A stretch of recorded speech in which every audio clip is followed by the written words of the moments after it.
আসসালামু আলাইকুম। আমার চ্যানেলে আপনাদের সকলকে স্বাগত। বাংলাদেশ ছাত্রলীগকে নিষিদ্ধ করা হয়েছে আরো অনেক মাস আগে।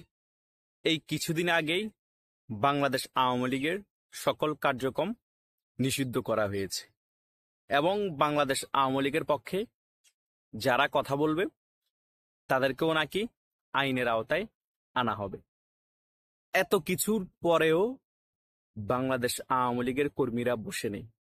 তা দেখিয়ে দিয়েছে আজকে কিছুক্ষণ আগেই গোপালগঞ্জের মধ্যে বিশাল বড় বাইক শোডাউন দিয়ে সারা রাস্তায় জয় বাংলা, জয় বঙ্গবন্ধু স্লোগানে মুখরিত ছিল। একটা দুইটা বাইক ছিল না, 100 থেকে 200টা বাইকের শোডাউন দিয়েছে এই বাংলার দামাল ছেলেরা এবং বাংলাদেশ আওয়ামী লীগের কর্মীরা। বাংলাদেশ আওয়ামী লীগকে যতই কর্নারিং করা হবে, যতই কোণঠাসা করা হবে, যতই নিষিদ্ধ নিষিদ্ধ খেলা খেলা হবে, ততই বাংলাদেশ আওয়ামী লীগ শক্তিশালী হয়ে ফিরে আসবে। আগে যখন কার্যক্রম নিষিদ্ধ করা হয়নি, তখন বাংলাদেশ আওয়ামী লীগের কর্মীরা শুধু ঝটিকা মিছিল দিয়েই সরে যেত, কিন্তু এখন শুধু ঝটিকা মিছিল দিচ্ছে না, এখন কয়েকশো বাইক শোডাউন দিচ্ছে। কারণ এখন আরো বেশি শক্তি সঞ্চয় করেছে এবং দেয়ালে পিঠ থেকে গিয়েছে। এটা শুধু গোপালগঞ্জ না, কিছুদিন পরে সারা বাংলাদেশে এভাবে বাইক শোডাউন হবে। কিভাবে রুখবে? সারা 8 কোটি বাংলাদেশ আওয়ামী লীগের সমর্থককারী কর্মীকে যারা এতদিন সমর্থন করত, মাঠ পর্যায়ে বাংলাদেশ আওয়ামী লীগের হয়ে কাজ করে নাই এবং প্রোগ্রাম সংগঠিত করে নাই, তাদেরকে এত বেশি কোণঠাসা করা হয়েছে, এত বেশি কর্নারিং করা হয়েছে, এত বেশি বৈষম্য শিকার হচ্ছে তারা বাধ্য হয়ে এখন আওয়ামী লীগের প্রচারে নামবে। এখন ঝটিকা মিছিল করবে, বাইক শোডানো করবে, পোস্টারিংও করবে।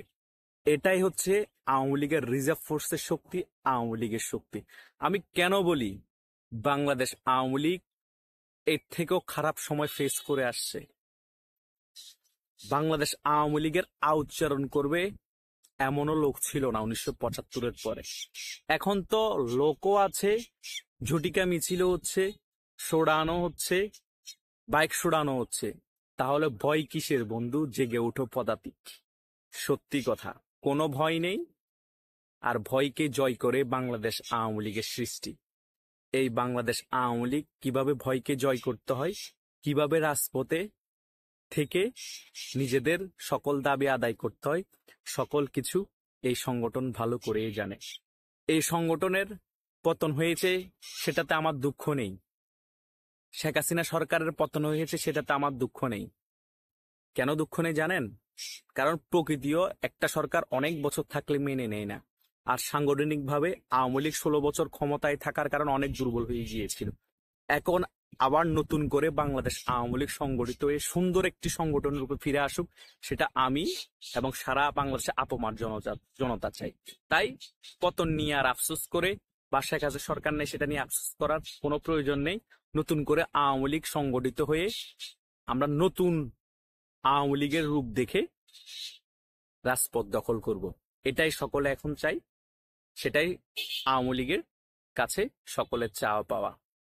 রিফাইন্ড আওয়ামী লীগ বলে কথা নাই। শেখ হাসিনার নেতৃত্বে আমরা নতুন করে আওয়ামী লীগকে সংগঠিত হতে দেখতে চাই। যারা ক্লিন ইমেজের ব্যক্তি এবং যারা রাজপথের লড়াকু সৈনিক, তাদেরকে নিয়ে নতুন আওয়ামী লীগ দেখতে চাই। তারাই আগামীর আওয়ামী লীগকে নেতৃত্ব দিবে এবং আওয়ামী লীগকে সুসংগঠিত করে আবার ক্ষমতায় আনবে।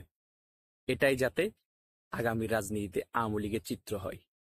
ধন্যবাদ সকলকে।